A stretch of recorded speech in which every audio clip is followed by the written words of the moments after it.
네, 한 주간의 스포츠계 이슈를 진단해보는 클릭 스포츠입니다. 프로 스포츠는 팬이 없으면 존재할 수가 없습니다. 선수와 관중이 충돌했는데요. 사정을 살펴보니까 선수에게도 또 이해할 만한 이유가 있었습니다. 이 프로 스포츠에서의 선수와 팬의 관계, 자, 그리고 또 오늘 아시안컵을 앞두고 오후에 벌어지는 축구 대표팀의 사우디아라비아 평가전도 짚어보겠습니다. 스포츠 평론가 최동호 씨, 스포츠부의 장하영 기자 나와 있습니다. 어서 오십시오. 안녕하세요. 예, 안녕하세요. 자, 지금 뭐 인터넷 상에서도 상당히 뜨거운 이슈인데요. 우선 그 프로농구 KCC의 하승진 선수가 자신에게 이제 뭐 야유하는 그 여성 팬하고 이제 충돌하는 일이 있었는데 진행위원들이 이렇게 달려들어서 간신히 이제 뜯어말리긴 했는데 어떻게 된 일인지 좀 설명을 좀 해주시죠.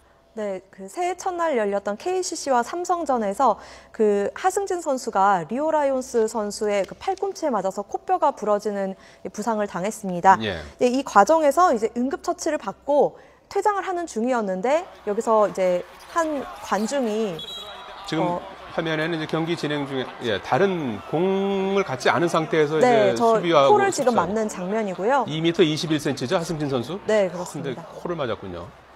네, 저게 이제 하승진 선수가 발목 부상으로 계속해서 이제 종아리 부상으로 출전을 못 하다가 좀 오랜만에 출전을 한 경기였거든요. 여기서 다시 코뼈가 부러지면서 이제 퇴장을 당했는데 이 과정에서 한 여성 팬이 뭐 다리가 부러진 줄 알았다, 별것도 아닌데 좀 엄살을 부리는 거 아니냐 이런 식으로 이제 얘기를 했고 이제 하승진 선수 저렇게 흥분을 하는 모습이었는데요. 이제 다행히 경호원이 저지를 해서 물리적인 충돌은 없었습니다. 하지만 이 하승진 선수 이 상황 이후에 이제 안에 들어가서 라커룸에 들어가서 굉장히 많이 울었다 이렇게 이제 전해지고 있는데 왜냐하면 하승진 선수가 이 부상 이후에 이제 첫 경기였고 그리고 이전에도 팬들이 좀 엄살이 심한 거 아니냐 이런 이야기를 많이 들었었다고 합니다. 그래서 거기서 속상했던 것이 한꺼번에 이제 폭발이 되면서 저렇게 이제 흥분하는 모습도 보였고 이제 눈물도 보였다고 합니다. 예, 코뼈가 부러지는 부상을 입고 이제 응급 조치를 이제 받고 난 뒤입니까? 네, 받으러 가다 그런 건가요? 받고 나서 응급 처치를 하고 이제 퇴장하는 경기를 더 이상 할 수가 없으니까 퇴장하는 그런 상황에서 여성 팬이 이제 야유를 다리가 부러진 줄 알았다. 뭐 엄살 떨지 마라. 뭐 이제 이렇게 얘기하니까 이제 화가 난 건데 어떻게 봐야 될까요? 최동호 위원께서는 뭐 프로 선수라면은 뭐 또 한편으로는 아무리 화가 나더라도 좀 뭐 참아야 되지 않을까 뭐 그런 의견도 있는 것 같고 좀 너무 좀 심했다. 팬이라고 해서 뭐 어떤 얘기든지 할 수 있는 건 아니지 않냐 뭐 이런 의견도 있는 것 같은데 말이죠. 두 가지의 주요 쟁점을 지금 소개를 해주신 거거든요. 예. 예를 들면 이 송경철 앵커처럼 유명하신 분이 있을 때 이제 팬들이 사랑을 표시할 수도 있죠. 도가 지나쳤을 경우에 어떻게 해야 되냐. 근데 고인들 대부분 참아야 되잖아요. 그렇죠, 이런 면으로 봤을 때 프로스포츠 선수들이 감정 노동자일까요? 아닐까요? 한번 묻고 싶거든요. 어떻게 생각하십니까? 일단 뭐 프로라고 앞에 이렇게 수식어가 붙은 분들은 조금은 감정 노동을 해야 되지 않을까 싶어요. 자기 감정을 좀 억제해야 되고 뭐 사사로운 감정을 다 표현할 수는 없는 거 아니겠습니까? 최근에 벌어진 몇 가지 비슷한 사례가 있었는데요. 이럴 경우에 정도의 문제죠. 정도가 지나친 경우가 있다고 하더라도 경기 단체에서는 이 관중에 대한 예의를 지키지 않았다고 해가지고 이 선수들에게 징계를 줬거든요. 이런 경우를 보면은 프로 선수들에게 이제 감정 노동을 강요를 하고 있는 겁니다.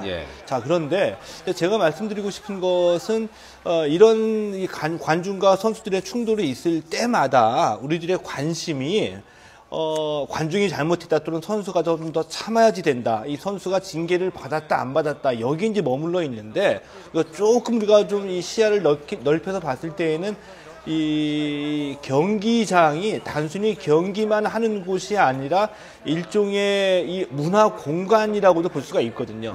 프로야구 같은 경우에 800만 명을 바라보고 있고요. 또 가족들이 입장하는 경우도 많고 여성 팬들도 굉장히 많이 들어가고 있습니다. 그러니까 여가를 즐기고 편안하고 즐겁게 온 가족이 볼 수 있는 곳이 문화 공간이라고 봤을 때 경기장의 질서와 문화를 좀 품위 있고 질서 있게 유지할 필요가 있거든요. 경기장의 질서와 문화는 선수들만이 갖고 가는 것이 아니라 관중들에게도 참여해서 관중들도 경기장의 품격을 높여야 되는 어떤 일종의 그 역할이 있거든요. 이런 면으로 본다고 한다면은 이 선수들에게도 물론 이 경기장의 질서를 유지해야 될 책임이 있고 이를 어겼을 때 제재가 있어야 되겠지만 이 관중들에게도 경기장의 품격과 질서를 무너뜨리는 행위에 대해서는 어느 정도 제재를 가하는 대응 방안을 찾아야 되지 않을까 이런 생각을 좀 해봤습니다. 예. 지금 그 대한농구협회인가요? 예. 이 상황에 대해서 지금 어떤 조치를 취하고 있는 상황입니까? 지금 경고 차원에서 이제 끝날 예정입니다. 아, 예. 일단 진상 조사를 하고 나서 네. 하승진 선수에게 경고. 네, 하승진 선수. 관중은 무죄. 관중에 대해서도 조사를 했는데 예. 이 관중은 이제 들릴 줄 몰랐다. 내가 그냥 혼자 한 말인데 이 얘기가 선수에게 들릴 줄 몰랐다. 이렇게 이야기를 했다고 합니다. 근데 현행 법상이나 관련 규정에 예. 관중에 대해서 제재를 가할 방안이 전혀 없죠. 아, 그래요? 예. 그렇다고 뭐 이렇게 막 뭐 때릴 것처럼 선수가 달려가는 것도 뭐 사실 보기는 안 좋은데 일단 누군지 찾아내서 예. 이렇게 뭐 저기 규정에 따라서 또는 법에 따라서 조치할 수도 있지 않겠어요? 근데 그런 경우에도 이제 예. 선수들에게는 아무리 그래도 경기 도중에 관중에 쫓아간다든지 위협적인 행동을 하는 것에 대해서 책임을 물을 수는 있겠죠. 예. 다 이제 책임을 물었는데 예를 들어서 뭐 최근 2, 3년 사이에도 이 그라운드에 물병이나 아니면은 이 맥주 캔을 던지는 사례가 있었거든요. 실제로 선수들이 만약에 여기 부상을 당했을 경우에는 실정법으로 처벌이 가능한 사안일 수도 있습니다. 그러나 경기단체에서는 여태까지 관중들에게 이런 징계를 결정한 적은 한 번도 없었습니다. 예. 참 이게 뭐 그냥 뭐 언뜻 보면 자세한 내용을 들어보니까 또 하승진 선수의 입장도 뭐 상당히 좀 억울한 측면이 있을 것 같기도 하고 실제로 이제 코뼈가 부러진 상황이었는데 선수들이 관중들과 이 충돌한 사례가 뭐 종종 있었죠.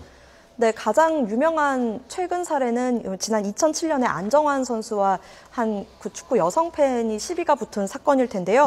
지난 2007년 9월 10일에 그 서울 월드컵 보조 경기장에서 있었던 2군 경기에서 이 관중석에서 계속해서 전반전부터 야유가 쏟아지고 후반에 들어서는 이제 가족들 이야기까지 나오니까 이제 안정환 선수가 참지를 못하고 관중석으로 뛰어든 그런 사건이 있었습니다. 이게 우리 프로스포츠 사상 처음 그 선수가 관중석에 뛰어든 그런 사건인데요.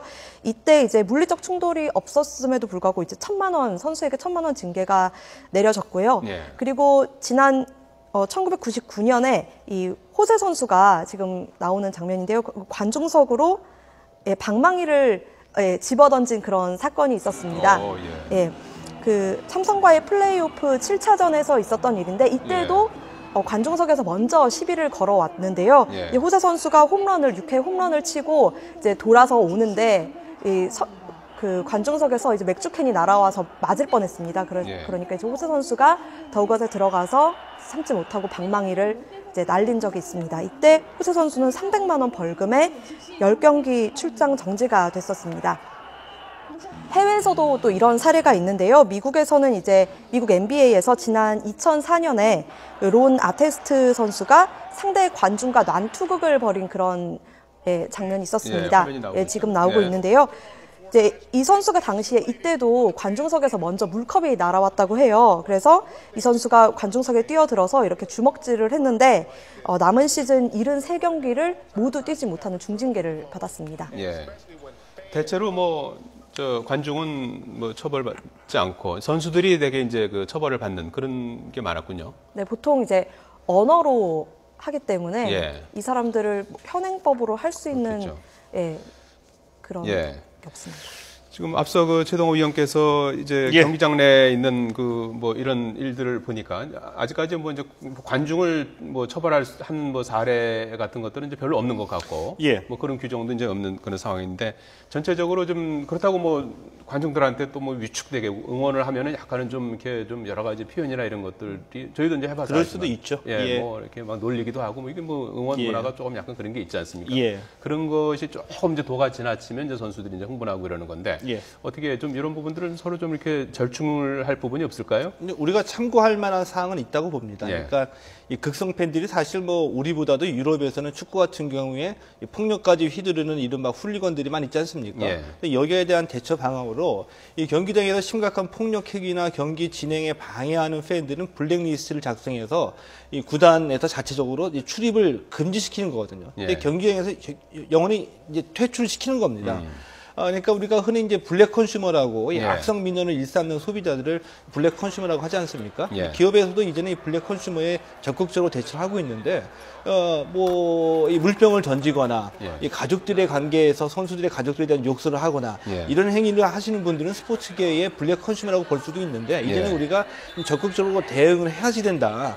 그래서 일종의 구단이나 아니면 경기 단체에서 자체적으로 이 블랙리스트를 작성해서 이렇게 문제를 일으키셨던 분들은 경기장 출입을 금지시키는 방안을 한번 고려해볼 예. 만하다고 보고요. 예, 이 야구장이나 농구장에 가셔서 이런 문제를 일으키신 분들도 따지고 보면은 저희와 같은 그냥 평범한 시민이라고 보거든요. 근데 예. 이 시민들이 오히려 이 대한항공 땅콩 리턴이나 아니면 라면 상무나 아니면 예. 지난해 그 남양유업 사태 같은 경우에도 일종의 그 갑질을 하신 분들에 대해서 굉장히 분개를 표시를 하면서도 예.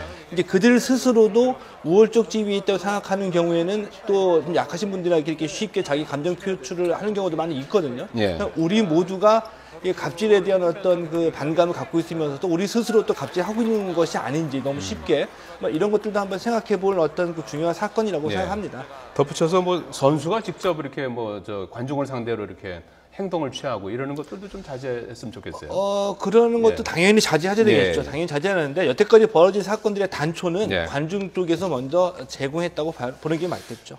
자, 오늘 저녁에 축구 평가전이 있지 않습니까? 우리나라가 이제 55년 만에 아시안컵에 도전하는데 거기에 대한 평가전, 사우디아라비아하고 오후에 경기가 있는데 어떻게 될 것 같습니까? 네, 오늘 오후 6시에 호주 시드니에서 사우디아라비아와 우리 그 태극 전사들이 네. 만납니다. 이 사우디아라비아를 선택한 이유는 이 조별리그에서 만날 오만 그리고 쿠웨이트와 비슷한 스타일의 축구를 사우디아라비아가 하기 때문이라고 이제 슈틸리케 감독이 밝혔는데요. 이번 경기에서 이제 그동안 주 공격수였던 이동국 선수 그리고 박주영, 김신욱 선수가 모두 빠진 상태에서 최전방에 누구를 놓을 것이냐가 가장 관심이 쏠리고 있습니다. 이근호 선수, 조영철 선수 그리고 이정엽 선수가 이 최전방 공격수를 놓고 경쟁을 할 예정이고요. 그리고 이 골키퍼에서도 3명이 무한 경쟁을 벌이고 있는데요. 정성룡 선수, 김진현 선수 그리고 김승규 선수가 경쟁을 벌이고 있습니다. 그리고 쌍용은 지금 이청용 선수 같은 경우에는 풀타임 출전은 불가능할 것 같고 기성용 선수도 시드니에 도착한 지가 얼마 되지 않았기 때문에 오늘은 출전이 안 될 것 같습니다. 이 슈틸리케 감독이 유연한 전술을 계속해서 강조를 하고 있는데요. 호주에 이제 처음 들어가서도 이제 뭐 3-2-4, 4-4-1, 뭐 3-3-3 이렇게 불러주는 대로 선수들에게 포메이션을 구성하는 그런 훈련을 하고 있고요. 이번 경기에서도 이 경기 상황에 따라서 자유롭게 창의적으로 이제 유연하게 전술을 운영할 것으로 이제 보입니다. 예. 슈틸리케 감독이 우리 선수들 이번 경기를 통해서 자신감을 가지는 게 가장 중요하다 이렇게 예. 이야기를 했는데 직접 들어보시죠.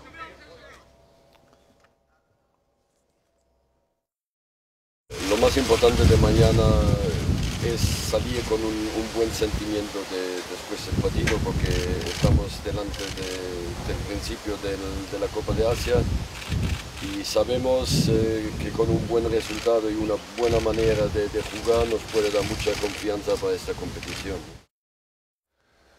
예, 슈틸리케 감독이 자신감을 갖는 게 중요하다 이렇게 얘기했는데 여러 가지 자신감을 스스로 이렇게 갖는 것도 중요하지만 평가전을 통해서 이겨야 이제 또 좀 자신감을 갖지 않겠습니까? 오늘 평가전 결과는 어떻게 예상합니까? 오늘 사우디아라비아전에서 우리가 지켜봐야 될 포인트는 딱 2가지가 있거든요. 예. 첫 번째는 박주영도 아니고 이동국도 아니고 김신욱도 아니고 이정엽이라는 우리가 보기에는 이제 그 무명 선수가 발탁이 됐거든요. 예. 원톱으로 나설 것으로 예상이 됩니다. 과연 이 슈틸리케가 선택한 이정엽이라는 선수가 어느 정도의 활약을 보여줄지. 포지션은 어디죠? 원톱입니다. 최전방 예. 스트라이커죠. 이정엽 선수를 봐야되고요. 그리고 이 대표팀의 핵심인 기성용 선수가 오늘 경기에 나오지 않거든요. 예. 근데 우리가 이제 그 현 대표팀의 주축이기 때문에 기성용 선수를 생각하고 있는데 기성용 선수가 어느 중요한 경기에서 돌발적인 상황에서 나오지 못할 경우도 많이 있습니다. 때문에 기성용이 빠진 상황에서 대표팀이 경기력을 유지할 수 있는 플랜 B를 언제든지 갖추고 있어야 되는 거거든요. 예. 기성용 선수가 나오지 않는 오늘 경기에서 슈틸리케 감독이 대표팀의 경기력을 어떻게 풀어나가는지 전술적으로 이 점도 우리가 지켜봐야 될 포인트라고 볼 수가 있겠죠. 예. 그렇습니다. 아시안컵 9일부터 개막되는 아시안컵을 앞두고 오늘 저녁에 사우디아라비아 평가전 잘 치르길 바라겠습니다. 스포츠 평론가 최동원 씨, 스포츠부의 장하영 기자였습니다. 두 분 고맙습니다. 예, 고맙습니다. 감사합니다.